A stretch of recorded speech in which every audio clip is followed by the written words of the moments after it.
প্রতি মাসে 4 থেকে 5 লক্ষ টাকা আয়, ঢাকা শহরে কোটি টাকার ব্যবসা, এসি, গাড়ি, বাড়ি সবই ছিল তার। কিন্তু কোনো কিছুতেই যেন সুখ পাচ্ছিলেন না তিনি। একটু সুখের আশায় জীবনের সব বিলাসিতা ছেড়ে এখন একেবারে প্রত্যন্ত গ্রামের মাঠের মধ্যে একাকী বসবাস করছেন। শুধু তাই নয়, শহরের নিজের বাড়ি বিক্রি করে মাঠের মধ্যে গড়ে তুলেছেন ছোট্ট একটি বাড়ি। ঢাকায় মাসে 3-4 লক্ষ টাকা 5 লক্ষ টাকা ইনকাম করেছি, অনেক বিলাসবহুল জীবনযাপন করেছি, অনেক আরামেশ করেছি, কিন্তু সেই আরামায়েশের ভিতরে কোনো শান্তি ছিল না, মনে সুখ ছিল না। কিন্তু এখানে রোদে পড়ে বৃষ্টিতে ভিজেও অনেক আমি শান্তিতে আছি।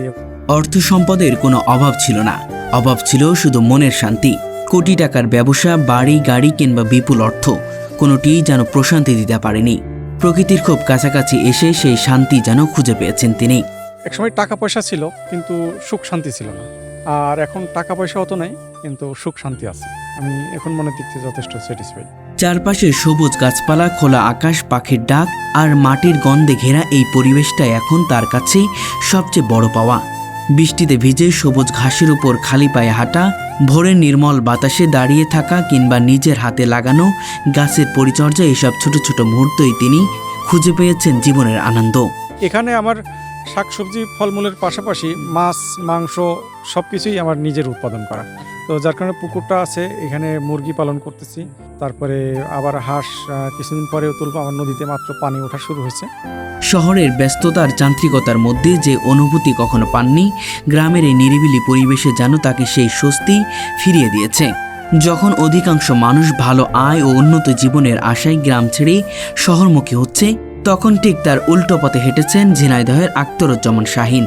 আমি যখন দেখলাম যে ওই যান্ত্রিক জীবন, তারপরে ঢাকা শহরের যানজট, তারপরে আমার ঝিনাইদহ ছোট শহর, সেটাও ঢাকা শহরের মতো যানজটে পূর্ণ হয়ে গেছে, তখন আর ঝিনাইদহ শহরও আসলে বসবাসের অযোগ্য হয়ে গেছে। তখন চিন্তা করলাম যে শহর থেকে একটু দূরে থাকা যায় কিনা। তো আমি যেরকম স্বপ্ন নিয়ে আসছিলাম সেটা প্রায় পূরণ করার পথে আমি। একসময় ঢাকায় ছিল তার বড় ইলেকট্রনিক্সের ব্যবসা, প্রতিষ্ঠানে কর্মরত ছিলেন অনেক মানুষ যাদের নিয়মিত বেতনও দিতেন তিনি। নিজের আয় ছিল মাসে লাখ লাখ টাকা। 3-4 লক্ষ টাকা ইনকাম করেও তারপরেও টাকার চাহিদা পূরণ করা যায়নি, কিন্তু এখানে খুব অল্প টাকা দিয়েও আমার সব রকম চাহিদা আমি পূরণ করতে পারছি। আসলে এখানে চাহিদাই তো নেই, আমি যা যা প্রয়োজন সবই তো আমি হাতের কাছেই পাচ্ছি। অর্থনৈতিকভাবে সচ্ছল জীবন, ব্যবসা বাণিজ্য, গাড়ি, বাড়ি কোনো কিছুরই কমতি ছিল না। তবুও মনের ভেতরে একটা অদৃশ্য অশান্তি তাকে ক্রমশই অস্থির করে তুলছিল। এক পর্যায়ে উপলব্ধি করেন, শুধু অর্থ উপার্জন করলেই জীবনে শান্তি আসবে না। তখনই নিজের শিকড়ে ফিরে যাওয়ার সিদ্ধান্ত নেন। শহরের সম্পদ ও ব্যবসার মায়া ত্যাগ করে চলে আসেন গ্রামের একেবারে নির্জন এলাকায়। শহরের বাড়ি বিক্রি করে আসলে আমার গ্রাম্য জীবনটা ভালো লাগতো বলেই, মানে ছোটকাল থেকেই শহরে মানুষ হয়েছে, কিন্তু গ্রামে বেড়াতে গেলে পরে খুবই ভালো লাগতো। তো সেই জন্যই মূলত আমি গ্রামের পথ ধরেছি, এবং এখানে তো নিরিবিলি একটা পরিবেশ এবং এত মিষ্টি পরিবেশ। গহীন মাঠের মধ্যে শুরু করেন নতুন জীবন। তার এই সিদ্ধান্ত পরিবারের অনেকেই মেনে নিতে পারেননি। একসময় কাছের মানুষও তার কাছ থেকে দূরে সরে যান, কিন্তু নিজের বিশ্বাস থেকে এক চুলও নড়েননি তিনি। দেখতে দেখতে এভাবেই কেটে গেছে প্রায় 5 বছর। এই সময়ের মধ্যে নিজের হাতেই গড়ে তুলেছেন এক টুকরো স্বপ্নের পৃথিবী। মাঠের মধ্যে ছোট্ট একটি বাড়ি, পাশে পুকুর, চারিদিকে ফলের গাছ, সবজির বাগান, মাছের চাষ, সব মিলিয়ে তৈরি হয়েছে তার নিজস্ব এক গ্রামীণ ঠিকানা। আমি এখানে মূলত আমার নিজের খাদ্য উৎপাদনের জন্য যা যা চাষাবাদ সব কিছুই করি, আর অল্প কিছু কিনতে হয়, যার কারণে আমার খুব অল্প টাকায় চলতে পারে। আর এখানে যা যা উৎপাদন হয় সেটা আমার ফলমূল, সবজি সবই আমি পাচ্ছি এখান থেকে। প্রয়োজন মেটাতে পালন করছে মুরগি সহ বিভিন্ন প্রাণীও। নিজের হাতে উৎপাদিত টাটকা শাকসবজি, মাছ, মাংস নিজের হাতে নিজেই রান্না করেন।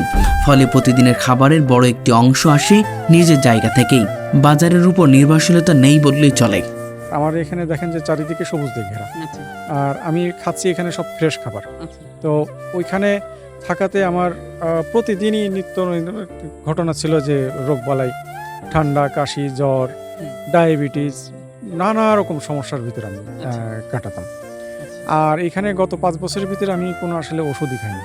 মানে একেবারে সুস্থ? হ্যাঁ, একেবারে সুস্থ। একটু ওষুধও খাওয়া লাগে না? না, আমার কোনো ওষুধই খাওয়া লাগে না, এমনকি জ্বরও আসে নাই? না, জ্বরও আসে না। আমার ঘরে ফ্রিজ ভর্তি থাকতো ওষুধ, আচ্ছা। আর এখন ফ্রিজ ভর্তি থাকে বিভিন্ন ফল সবজির বীজ।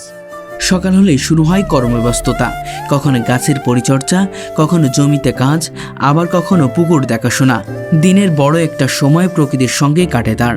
যে আমার পুকুরে দেখবেন যে পুকুরের মাঝখানে একটা ছোট লাইট আছে, এটা সন্ধ্যার পর যখন আমি জ্বালাই দিই তখনই আশেপাশের আমার যে আখ ক্ষেত, তারপরে অন্যান্য ধান ক্ষেত, আশেপাশের যত যা বন জঙ্গল আছে সমস্ত পোকামাকড় সব আকর্ষণ করে লাইটের কাছাকাছি ঘোরাঘুরি করে পানিতে পড়ে মারা যায়, আর সাথে সাথে মাছে ধরে খেয়ে নেয়। এই যার কারণে আমার এখানে কিন্তু মাছের খাবারের খরচ এখন 0। আমি যা খাচ্ছি পুরোটাই লাভ, যা বেচবো পুরোটাই লাভ আমার। একসময় যে মানুষটি ব্যবসায় কর্মী দিয়ে কাজ করতেন, আজ তিনি নিজের বাগান খামারের প্রতিটি কাজে সরাসরি যুক্ত। পরিশ্রমকে তিনি এখন আর কষ্ট হিসেবে দেখেন না, বরং এটাই মনে করেন জীবনের আনন্দের একটি অংশ। শহরে ব্যস্ত জীবন ছেড়ে আসার পর তার আর্থিক আয় আগের মতো নেই। কোটি টাকার ব্যবসা এখন অতীত, কিন্তু বিনিময় পেয়েছেন এমন এক মানসিক প্রশান্তি যার মূল্য তার কাছে অনেক বেশি। এই জীবনে বেছে নেওয়ার কারণে অনেকে তাকে পাগল বলেছেন, কেউ কেউ আবার অবাক করে প্রশ্ন করেছেন, একজন মানুষ কিভাবে শহরের এত আরামায়েশ ছেড়ে মাঠের মধ্যে এসে একা থাকতে পারেন। সবচেয়ে বড় বিষয়, এই সিদ্ধান্ত নিয়ে তার কোনো আফসোস নেই, বরং শহর ছেড়ে প্রকৃতির কাছে ফিরে আসাই জীবনের অন্যতম সেরা মনে করেন তিনি। এবং আমার এখন ঘুম ভাঙে সূর্য ওঠার আগে এবং ঘুমোতে যাই সূর্য ডোবার পর পরই। আমার এখন একেবারেই সম্পূর্ণ রিল্যাক্স লাইফ, কারণ আমার এখানে নিজের খাদ্য খাবার যা নিজে উৎপাদন করে খাচ্ছি, প্রয়োজনীয় অতিরিক্তগুলো আমি প্রতিবেশীদেরকে বিলাচ্ছি, তার থেকে অতিরিক্ত যেটা হয় সেটা আমি বাজারে বিক্রি করি বা অনলাইনে বিক্রি করি, এবং এটা দিয়ে আমার এখানে দৈনন্দিন যে খরচা টুকটাক যেটা লাগে সেটা আমি চালিয়ে নিতে পারছি। তার ইচ্ছা জীবনের শেষ দিন পর্যন্ত এভাবে সবুজের মাঝে নিজের হাতে গড়ে তোলা এই ছোট্ট স্বপ্নের ঠিকানা কাটিয়ে দেবেন। আসলে আমরা সবাই কোনো না কোনোভাবে সুখের পেছনে ছুটছি, কেউ অর্থের জন্য, কেউ বাড়ি গাড়ির জন্য, কেউ আবার ব্যবসা কিংবা ক্যারিয়ারের জন্য। কিন্তু আখতারুজ্জামান শাহিনের জীবন আমাদের সামনে অন্যরকম প্রশ্ন করে তোলে, সুখ কি সত্যি সম্পদ আর বিলাসিতার মধ্যে, নাকি নিজের পছন্দের জীবনটাকে নিজের মতো করে বেছে নেওয়ার মধ্যে আসল ঠিকানা? শহরের বিলাসবহুল জীবনযাপন ছেড়ে একটি মেঠো পথ ধরে একেবারে একাকিত্ব মাঠে জীবনযাপন করছে, গড়ে তুলেছে তার সোনার সংসার, আছে সব কিছুই। এখান থেকে উৎপাদিত শাকসবজি, মাছ, মাংস সব কিছুই তিনি নিজে খাচ্ছেন এবং বাইরে বিক্রি করছেন, পাশাপাশি এলাকার মানুষের খাওয়াচ্ছেন। দর্শক, আজকে এমন একজন মানুষের গল্প আপনাদের কাছে তুলে ধরতে চলেছি, যে মানুষটি শহর থেকে কোনো শান্তি না পেয়ে গ্রামের মেঠো পথে শান্তি খুঁজে নিয়েছে। আজকে তিনি বেশ সুখে সমৃদ্ধে জীবনযাপন করছে। হয়তো প্রচুর টাকা ইনকাম করতে পারছে না, তবে এখানে পাচ্ছে সুখ ও শান্তি। দর্শক, সেই মানুষটির গল্প আপনাদের কাছে তুলে ধরবো। ওখানে আমার ইলেকট্রনিক্সের ব্যবসা ছিল, কম্পিউটারের ব্যবসা ছিল, ইলেকট্রনিক্সের ফ্যাক্টরি ছিল, অনেক কর্মচারীও কাজ করতো ওখানে। তো আমার 19 জন কর্মচারী ছিল এবং তাদেরকে অনেক হাই স্যালারি, ইন্স্যুরেন্স বন্ধ করা ছিল। আমিও যেরকম নিশ্চিন্ত জীবনযাপন করতাম, তাদেরকেও সেরকম চেষ্টা করছিলাম, কিন্তু পরে দেখলাম যে না, আসলে এইভাবে সারা জীবন এভাবে পরিশ্রম করে চলা যাবে না। আর পরিশ্রমের থেকে মানসিক চাপটা ছিল বেশি, আর এখানে পরিশ্রম বেশি, শরীরও সেই কারণে আমার ভালো থাকে, কিন্তু মানসিক চাপ নাই বললেই চলে। তো পুকুরটা মূলত করা যে আমার এখানে 12 মাস যাতে মাছের মজুদ থাকে এবং সেখান থেকে আমি যাতে চাহিদা মেটাতে পারি। এই মাছ কি খাওয়া হয়? হ্যাঁ, আমি প্রতিদিনই মাছ প্রায় খাই। সেই সাথে আমার এখানে মুরগির ব্যবস্থাও আছে, সামনে হাঁস থাকবে, নদীতে যেহেতু পানি উঠতেছে মাত্র। হ্যাঁ, আমি সবই কিন্তু প্রাকৃতিক খাবার দিয়ে করি।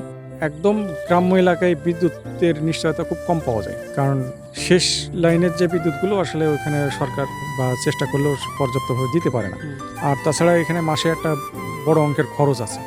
তো আমি দেখলাম যে 2 থেকে 5 বছরের বিদ্যুতের টাকা দিয়ে আসলে সোলার প্যানেল বসালে পারে সারা জীবনই প্রায় বিদ্যুৎ ব্যবহার করা যায়।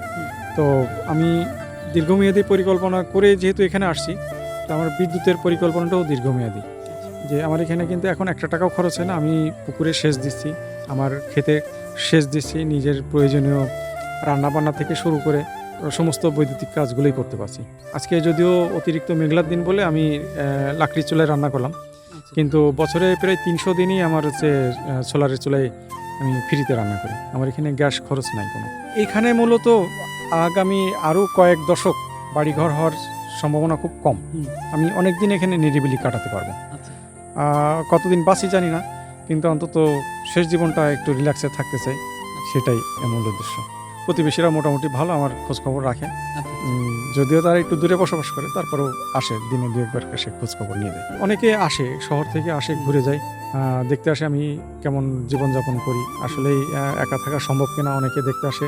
আবার এইভাবে টিকে থাকতে গেলে কি কি লাগে অনেকে আমার কাছ থেকে জানার জন্য আসে।